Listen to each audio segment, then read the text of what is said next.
Di balik kilau peradaban manusia tersembunyi kisah-kisah kelam tentang kota-kota yang pernah berjaya, namun kini tinggal puing. 5 nama terukir dalam sejarah bukan karena kejayaannya, melainkan karena kehancurannya yang spektakuler. Kota-kota ini, yang konon dikutuk oleh Sang Pencipta, menjadi pengingat abadi akan batas antara kehendak manusia dan murka ilahi. Dari debu dan abu, kisah mereka berbisik, memperingatkan generasi mendatang tentang harga yang harus dibayar atas pembangkangan dan dosa. Mari kita telusuri jejak kota terkutuk ini, yang nasibnya telah diputuskan oleh tangan Tuhan sendiri. 1. Pompei.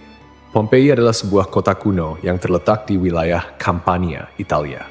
Kota ini memiliki sejarah panjang yang dimulai jauh sebelum kehancurannya secara tragis pada tahun 79 Masehi. Pompei telah berdiri sejak abad ke-7 sebelum Masehi oleh suku Ossi. Awalnya, Pompei merupakan sebuah pemukiman kecil yang kemudian berkembang menjadi kota pelabuhan penting di wilayah Napoli. Pompei pun berkembang menjadi kota yang besar pada masanya. Kota ini juga dikenal yang jauh lebih subur daripada tempat lain, karena Pompei terletak di kaki Gunung Vesuvius, sebuah gunung berapi purba yang merupakan satu-satunya gunung berapi aktif di Eropa. Para petani di kota ini banyak yang menanam anggur dan zaitun. Kesuburan tanah ini merupakan salah satu faktor utama yang mendorong pertumbuhan dan kemakmuran Pompei selama berabad-abad. Meskipun Gunung Vesuvius telah lama menjadi bagian dari lanskap kota Pompei, penduduk kota tampaknya tidak menyadari bahaya yang kelak akan ditimbulkannya. Gunung Vesuvius diketahui telah tidak aktif selama berabad-abad, dan pengetahuan vulkanologi pada masa itu masih sangat terbatas. Kota Pompei merupakan bagian dari wilayah kekuasaan Romawi kuno. Banyak dari masyarakatnya merupakan keturunan Romawi, dan di seluruh wilayah Kekaisaran Romawi kuno, praktik prostitusi memang dilegalkan. Namun Pompei menawarkan sesuatu yang lebih. Diperkirakan ada 35 rumah bordil yang tersebar di kota ini, jumlah yang tergolong banyak mengingat Pompei hanya seluas 12 km² dengan populasi sekitar 11.000 orang.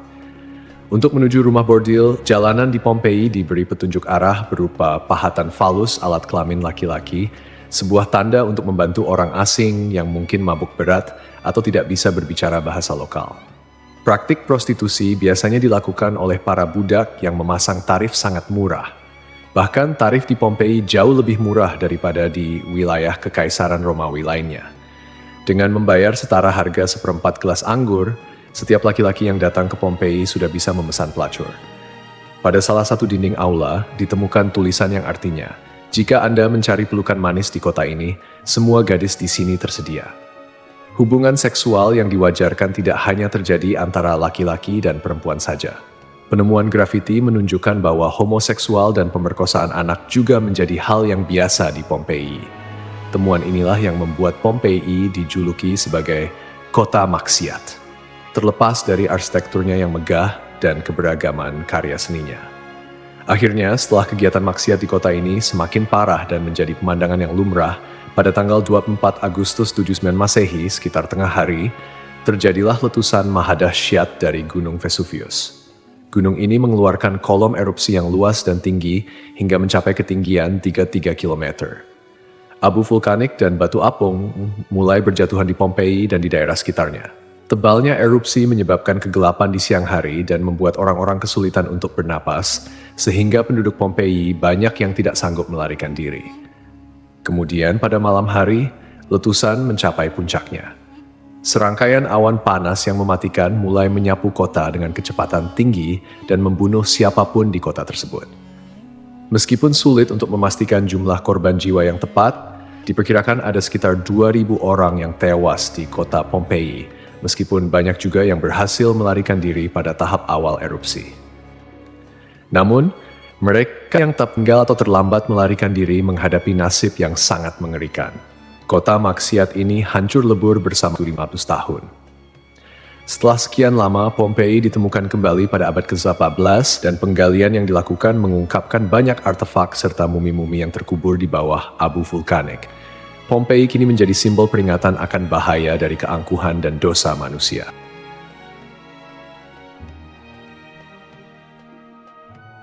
Kisah Desa Legetang. Pada suatu hari di desa Legetang, warga melihat banyak binatang liar berkeliaran di sekitar jalan desa. Binatang-binatang ini, seperti monyet, kera, babi hutan, dan lainnya, bukan berasal dari daerah tersebut.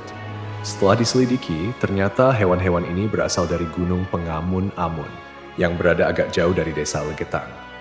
Kejadian ini membuat warga khawatir dan mereka bermusyawarah untuk menyikapinya. Mereka menyimpulkan bahwa turunnya hewan-hewan dari gunung adalah pertanda akan terjadinya musibah besar.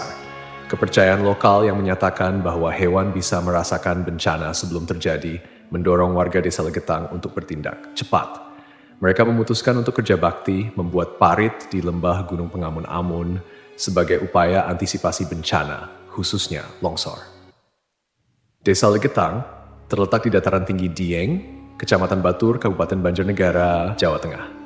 Desa ini dikenal dengan tanahnya yang sangat subur, bahkan lebih subur dibandingkan desa-desa lainnya di sekitarnya. Sebagai contoh, jika semangka yang ditanam di desa lain hanya mencapai berat sekitar 6 kg, semangka yang ditanam di Legetang bisa mencapai 10 hingga 12 kg. Setelah parit selesai dibuat, kehidupan di desa kembali normal. Desa Legetang adalah desa yang makmur, hanya sedikit orang miskin di sana. Banyak saudagar kaya yang hidup mewah dan uang sering dihamburkan untuk hiburan. Setiap malam, mereka sering berjudi dan mengadakan berbagai hiburan yang tidak pantas, seperti kesenian lengger yang kadang berujung pada tindakan asusila. Kesenian ini yang hanya dilakukan di desa tersebut menjadi simbol betapa jauhnya masyarakat desa ini dari nilai-nilai agama dan moral. Kehidupan malam di desa Legetang. Setiap malam, penduduk desa Legetang terlibat dalam berbagai bentuk kemaksiatan, termasuk perjudian, mabuk-mabukan, dan seks bebas. Mereka yang tidak terlibat dalam perilaku ini tampaknya membiarkannya, seolah-olah itu adalah hal yang wajar. Beberapa sumber melaporkan bahwa tingkat kemaksiatan di desa ini sangat tinggi dengan beberapa laporan ekstrem seperti hubungan seksual antara anak dan ibu kandung. Desa Legetang mengalami hujan yang sangat lebat. Cuaca ekstrem ini disertai dengan petir yang menyambar-nyambar dan suara guntur yang menggelegar di langit yang gelap. Tiba-tiba, terdengar suara ledakan yang sangat keras yang dapat didengar hingga ke desa-desa di sekitarnya. Bukan paginya, setelah badai reda, penduduk desa-desa tetangga terkejut mendapati bahwa desa Legetang telah tertimbun tanah dari puncak Gunung Pengamun-Amun.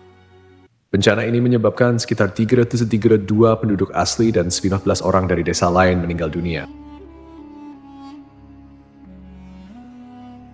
Secara logika, sulit untuk memahami bagaimana desa Legetang bisa tertimpa longsoran dari puncak gunung yang jauh dan terpisah oleh lembah serta perkebunan. Penduduk desa telah membuat parit sebagai antisipasi terhadap longsor, tetapi bencana ini tampaknya melibatkan fenomena yang tidak bisa dijelaskan dengan mudah. Ada yang berpendapat bahwa kejadian ini adalah azab dari Allah karena tidak dapat dipahami secara rasional. Ashabul Ras. Ashabul Ras adalah sebuah kaum yang hidup pada zaman dahulu. Kisah mereka disebutkan dalam Al-Quran sebagai salah satu kaum yang mendapat azab dari Allah Subhanahu wa Ta'ala. Nama Ashabul Ras secara harfiah berarti penghuni sumur atau pemilik sumur. Mereka tinggal di sebuah wilayah yang kini diperkirakan berada di antara Yamamah dan Hadramaut di Jazirah Arab. Kehidupan Ashabul Ras sangat bergantung pada sebuah sumur besar yang menjadi sumber air utama. Tidak hanya menjadi pusat kehidupan, tetapi juga menjadi simbol kemakmuran dan identitas kaum tersebut. Mereka membangun peradaban yang cukup maju di sekitar sumur ini dengan pertanian dan peternakan sebagai mata pencaharian utama. Namun, meskipun telah diberi nikmat berupa sumber air yang melimpah, Ashabul Ras justru menyalahgunakan anugerah tersebut. Mereka mengembangkan sistem kepercayaan yang menyimpang dan menyembah pohon cemara besar yang tumbuh di dekat sumur mereka.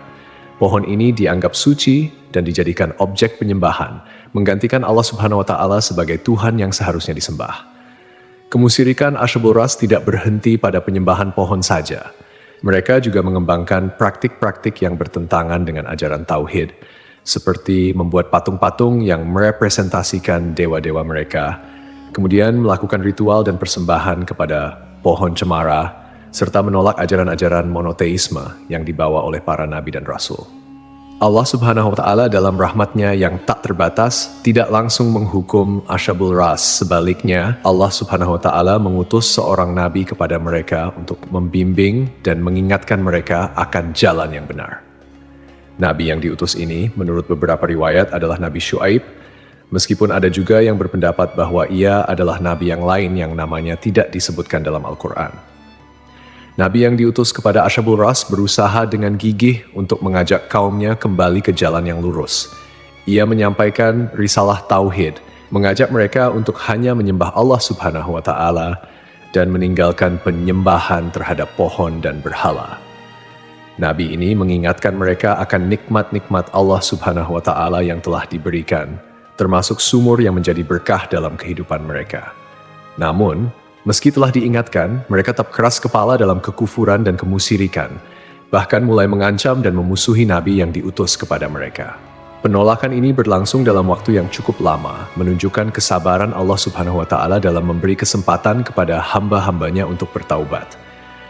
Setelah bertahun-tahun menolak ajakan Nabi mereka dan tetap teguh dalam kekufuran, akhirnya azab Allah Subhanahu wa Ta'ala turun kepada kaum Ashabul Ras. Azab ini datang sebagai konsekuensi dari penolakan mereka yang terus-menerus terhadap ajaran tauhid dan ketekunan mereka dalam menyembah selain Allah Subhanahu wa Ta'ala. Menurut beberapa riwayat, azab yang menimpa Ashabul Ras terjadi dalam beberapa tahap. Pertama, terjadi kekeringan dan paceklik. Allah Subhanahu wa Ta'ala mulai mengurangi curahan rahmatnya dengan menahan air hujan. Akhirnya, terjadi kekeringan berkepanjangan. Tanaman-tanaman mereka mengering dan ternak mereka mulai mati kelaparan. Ini merupakan peringatan awal bagi Ashabul Ras, namun mereka tetap tidak mengindahkannya. Kemudian terjadi pencemaran sumur. Sumur yang menjadi sumber kehidupan mereka tiba-tiba tercemar. Airnya berubah warna, berbau busuk, dan tidak layak dikonsumsi. Hal ini menyebabkan krisis air yang parah di kalangan Ashabul Ras. Lalu datanglah gempa bumi. Sebuah gempa dahsyat mengguncang wilayah tempat tinggal Ashabul Ras. Gempa ini menghancurkan bangunan-bangunan dan infrastruktur yang telah mereka bangun selama bertahun-tahun. Akhirnya, mereka pun binasa, meninggalkan kisah yang menjadi peringatan bagi generasi-generasi setelahnya tentang konsekuensi dari menolak petunjuk ilahi dan hidup dalam kemusyrikan.